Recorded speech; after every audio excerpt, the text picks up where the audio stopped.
And it just doesn't stop. Ladies and gentlemen, once again, welcome to the hit show, man. You guys already know. A story is written by a current prisoner. Prison interviews. You know what I'm saying? Hit that like button on your way out. And if you haven't already, please hit that subscribe button, man. If you like listening to true, real life experiences from actual lifers currently serving life behind bars. You know what I'm saying? This is an oldie but goodie. We're bringing a lot of oldies but goodies back. There is going to be a new video produced later on today. However, this one is an oldie but goodie. This one's like a 4-part segment. So we're going to upload part 1 as of today. Let me know how soon you guys want part 2. This story is about the neighborhood green lights between MS13 and 18th Street. This goes way back from the early 90s. So this one is one of my favorite personal stories, man. One of my favorite interviews I have ever conducted. You guys are really going to enjoy this one. Like I said, it's a 4-part series, so make sure you watch them in chronological order.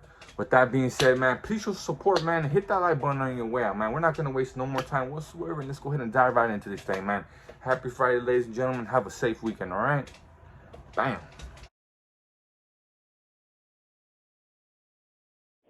So where did it call you? Oh, on Sad Boy. What are you incarcerated for, and how long is your sentence? Oh, I've been incarcerated since 1991 for 187 second degree, and this this happened back in I'm out of LA County, and back in 1991, I'm from the neighborhood around Wilshire and Vermont. People that are familiar with LA. They'll know the street that I'm referring to is a little street where I hang around with a few of my homies back in 1991, like I mentioned. And this is an afternoon. This afternoon, particular, it was around evening time. Me and my homeboy nephew, we were just kicking back one day, and outside of the stairs, there's outside of the buildings and the stairs. And this car pulled by, like on the side of the street, and some girls start shouting, like, disrespecting our neighborhood. And my mom was like, "Hey, who's that?"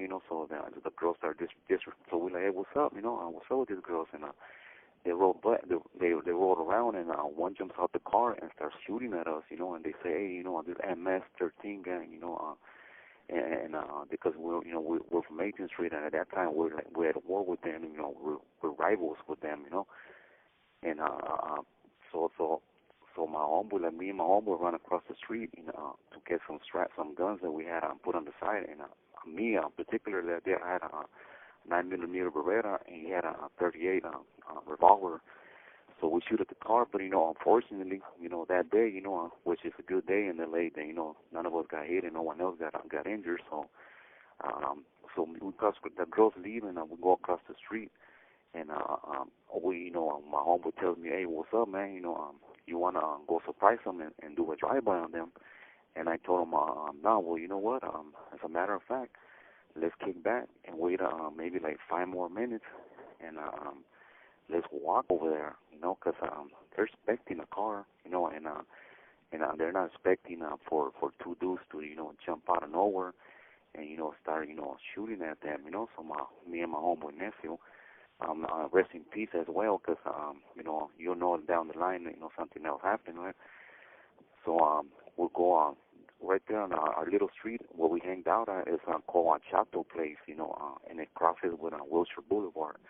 So just to be on the safe side, what I mean to say safe side is that a cops won't see us, because they're, we was hot it was hot right there. All that area is usually hot with the cops, That means that police is always, hanging around trying to catch you on the move.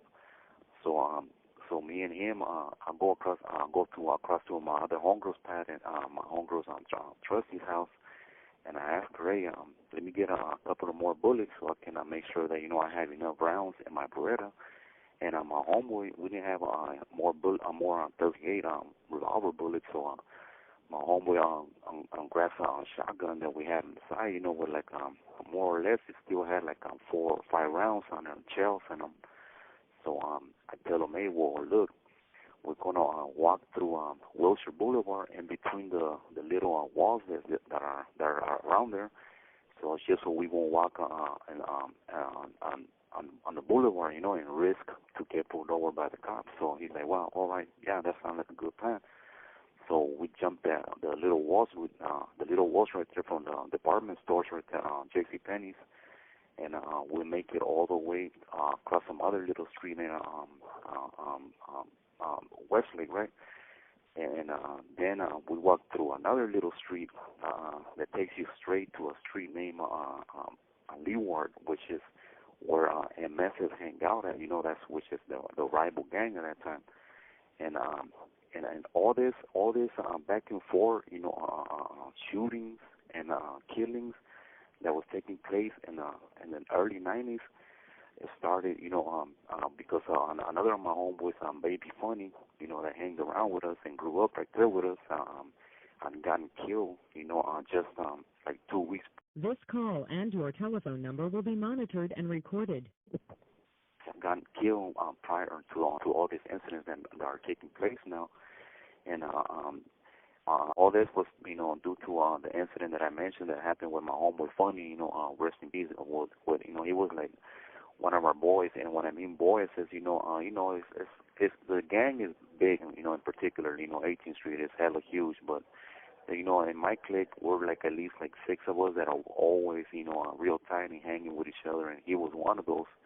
And they murdered him like, you know, 2 weeks before this incident, and on his way home, and I actually got to see him, you know, leave, and I was like, all right, well, we'll see you, you know, I'll see you tomorrow. And my mom got to know him real good too, and on his way home, over some fields, you know, this other guy from my mess, you know, told him, hey, you wanna ride? This call and your telephone number will be monitored and recorded. Asked him if he wants to ride, and he, you know, thinking that we're cool because at that time we were still, you know, we were cool with them. You know, we didn't have no beef with them. We weren't going at war with them yet.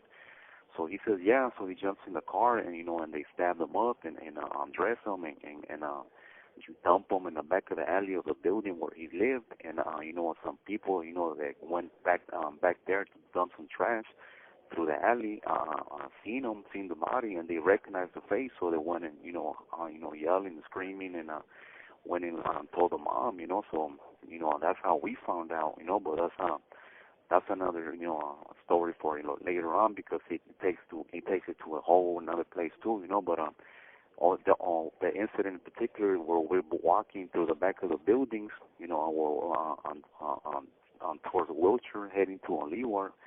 You know, by the time we hit on 7th Street, you know, which is a street that, you know, takes you on the side of Hoover, you know, people that are particularly familiar with those streets over there in L.A., you know, but before you get to Hoover is this little street named Leeward. So, yeah, we get there to the side of the streets, and, you know, thankfully it was already, you know, nightfall, so we get there, and you know, we're across the street, and there's a liquor store where you can see, you know, across the street, and that's, you know, where the dudes hang out at, the rival dudes. And so me and my crime, we dug down by the cars, and some people in the buildings, because there's some other building on the side of the liquor store.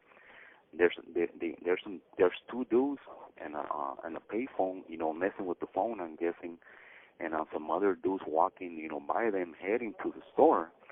So I'm looking at my crime, and I told him, look, there they are, you know, just be patient, hold on, you know. So I make sure that, you know, I have my, you know, my gun is ready to go, and he has the shotgun on the side of his laps, and you know, we're you know, leaning against the vehicles that are parked on the side of the road. And so I tell him, look, I'm gonna walk across the street like it's normal, and with my head down, so the people on the top of the balconies don't spot me. And you go across the street. You go on the side of the street, and just, you know, lean back behind the RTD benches, which were the RTD was the new Metro nowadays, you know. But so I told him I just post up right there and you know, and be the lookout. So because that way he had a clear view towards inside of this little street, Leeward, you know, where the other dudes are hanging out at, you know, and so he's like, all right, well, hold on, let me go check out the scene, right? So making sure all this time we're making sure that we don't get spotted by these other dudes across the street, you know, because as soon as we get spotted, it's going to be a shootout and stuff, you know. So he walks across the street, you know, with his head down and with the shotgun on the side of the leg. and people on the balconies, are trying to, I guess they know these dudes, so they're trying to give them a heads up, like, hey, like, hey, watch out, there's some dudes across the street, and they're over there looking at you guys, and I had a hat on me that had a Detroit hat, old English Detroit hat, with represent, the 18th Street gang. So I start walking across the street, and right at this moment, right before this moment, the dude that was You have 60 seconds remaining. the dude that was walking by his homeboys, he's already inside the liquor store, So at this moment, the mother two dudes go on the side of the street, so they're not even aware that I just walk across the street, So right at that moment, I hit the liquor store, and it's those kind of liquor store doors that open outwards, So I lean back against the liquor store windows, so I can cover my view, and they can't see me in case they come back around, walking around, So I glanced over at my crimey, and he's just, letting me know that, it's good, don't trip, I got you. So right at that moment, I glanced inside the liquor store, and I'm trying to, make sure that, I also don't get spotted by this dude, whoever that dude is. I don't know yet who it is, right? So,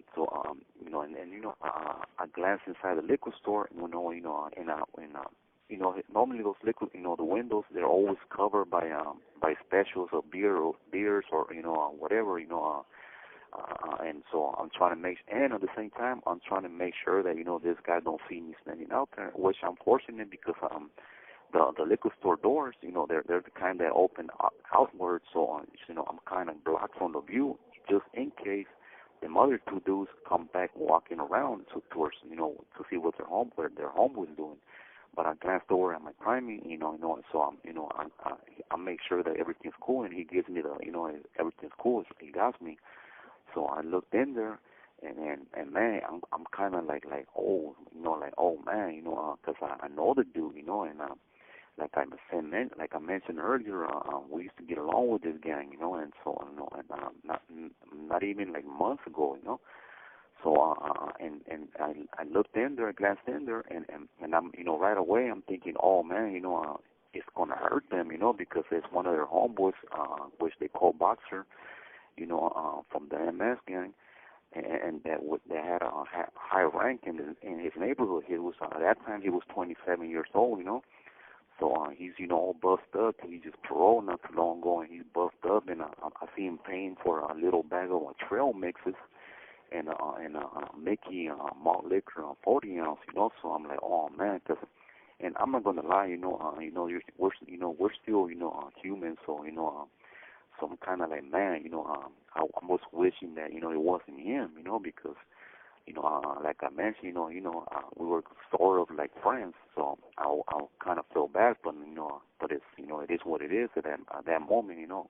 you got to remember, back in this year, like I mentioned, I'm 17 years old myself, I'm a kid, So this guy pays for his beer and his little trail mix bag, and he starts walking towards the exit. And right when he comes out, I stand in front of him, and he looks at me like in shock, like he knows me, and he knows that we're rivals. He knows what time it is, So I didn't even need to tell him, disrespect the gang or nothing, and I just looked at him and I told him, hey, this 18th Street gang, and I started, I let off like the first round, on his chest, and one after another, and another, and he grabbed his chest, like squeezing his chest like in agony, and the beer and the beer was inside of one of those paper bags, so it slides off his hands, and when those bottles break in the concrete and the sidewalk, you can see all the white from the foam of the beer, just sizzling, and the trail mixes just fly all over, and I started letting him have it, boom, boom, boom, boom, boom, and disrespecting his hood, now, and at that time he falls to the side of like on his side, and from what it seems, he's trying to crawl back inside the liquor store to cover, and I'm standing over him, and I'm just, letting him have some more, and I let off like maybe like five or six more rounds, like, back to back. It's a Beretta 9mm, and this time I hear someone, disrespecting us, saying, disrespecting 18th Street, and saying, "Hey, man's gang," so I glanced on the side, and my crime starts, walking kind of fast across, towards me, but he lets off like a round from the shotgun, and they're hella loud, it's familiar with. This call and your telephone number will be monitored and recorded. They're hella loud if you're familiar with the shotguns, and he lets off a round from the shotgun, and he disrespects them right back, and two or three dudes try to pop out from the other side of the street, and you can hear their pops, and they're shooting towards him, so he runs like faster, and to try to come by the side of the liquor store door and try to block him a little as well. So now I jump back, and I move to the side and take cover and start shooting towards that side. Doom, doom, doom, doom, doom. And I diss them, on 18th Street, and I hear another blast, boom, from the shotgun, and my crime is shooting at that dude already, on the floor, and it's like a big old mess. It's like, stuff all around, and the little dudes and the owners, it's an old lady and another Asian guy. They just dug down like old people, so they're trying to they're trying to protect themselves. So my primary lets off another one, boom, and disrespects him again, and I start running across the street, glancing back, with my right hand, pointing towards the other side of the street, towards the phones, and I let out maybe like 2-3 rounds. It's when you're in a little situation like that, you don't keep count, the bullets that are flying away off the gun. So I'm letting off, and my gun, clocked back, I'm out, So now I'm depending on my crime, so my crime starts running back, and he just swings the shotgun around and just lets off another one, boom, and like this is your hood again, and tells him, 18th Street, and disrespects him, so now there's bullets, and they're hollering back at us, they're dissing us, and you can hear like firecrackers, like 4th of July, just boom, boom, boom, boom, boom, boom, all over the place. And there's those, crusty, LA trees for people that are familiar with the LA trees, and you see little leaves popping, just falling all over the place. Because by now we're on the other side of the street, so now we're running, through the other little street that I mentioned, Westlake, and we're wrong, we're gone. So we keep on running, and we hit the other main street, Wilshire Boulevard. And just because it's faster, so we don't have to jump those little walls that I mentioned prior, to the beginning. So we make it all the way across to my neighborhood, which, at that time, our borderlines were only 2.5 blocks, So this is the neighborhood that, we were close with, so we didn't have to worry about distance or nothing. So but now it's like, it's the middle of our warfare, and it's just 2 blocks away, 2.5 blocks away from each other. So it's like everyday shootouts, on that street. So we make it across the street, and we run back into the, our little street, and 7th Street, and another of my homeboys waiting for me, my homeboy stalker, and he tells me, "Hey, what's up, fool? What happened, And I'm trying to catch my breath. So by this time, my other homeboy comes up, my other homeboy, nephew, right? And he looks, homeboy stalker looking at both of us like, what happened? And say, did you guys get anyone? Did you guys get anybody? Because they knew that, they already knowing that, what we left for, So I looked over at my homeboy and I told him, man, fool, you're not going to believe it and stuff, So he's like, what's up? So he says, hey, I'm like, what's up, man? I told him, hey, guess who? And he's like, nah, I don't know. I told him, boxer, so you can see, that his reaction and his face, like, what? And I told him, yeah, fool, we got boxer, so then 3 other of my homeboys come out, my homeboy Sleeper, Shuni, and Clown. So they're like, hey, fool, triste, which is my Spanish, for Sambo. He said triste just they got a boxer, they lit him up right now, and we all like quiet, like because we know that this dude has ranks in his hood, so we're like, oh yeah, for sure they're gonna come back and retaliate with this dude. So by now my home was like, hey, well, give me the guns, and we're gonna put them away and try to get the hell out of here and shit, because it's gonna get real hot. And right there in the little area, like just a matter of seconds, out of nowhere, you could just see the helicopters just put the light on you and stuff, So we're trying to make it out of it before that happens. So right now it's all good, and maybe like 2 or 3 minutes after that, I started hearing the fire department, like the ambulance, the sirens, and we're like another car drives up with my homeboy, and they're like, what's up, and my homeboy's like, hey, get these fools out of here, it's going to get hotter right now. So yeah, so we end up leaving and stuff, and so we go to another little street, like maybe like 8 blocks away from there, which is another click of 18th Street, Shadow Park, so just so you can get away from that scene of the crime and stuff, and try to cool off and clear our heads, basically, and look, check each other out, because make sure that we not shot, So thankfully, and for people that are familiar with with the LA lifestyle back in the 90s, you could be rest assured that that's like it's sad to say it like that, but it's a blessing that you come back alive, because it was an everyday shootout back then, and yeah, so we were grateful that we weren't hurt just from the shotgun, one of those crews, because it's a sawed-off shotgun, so my home was one of those crews that went inside his the side of his thumb, and then I ripped him open, so that was it. He was just just bleeding from that cut, So by this time, my homeboy just tells me, hey, let's call it a night, roll on home, and I told him, yeah, let's go home, and this is, this is 29 years ago this took place, and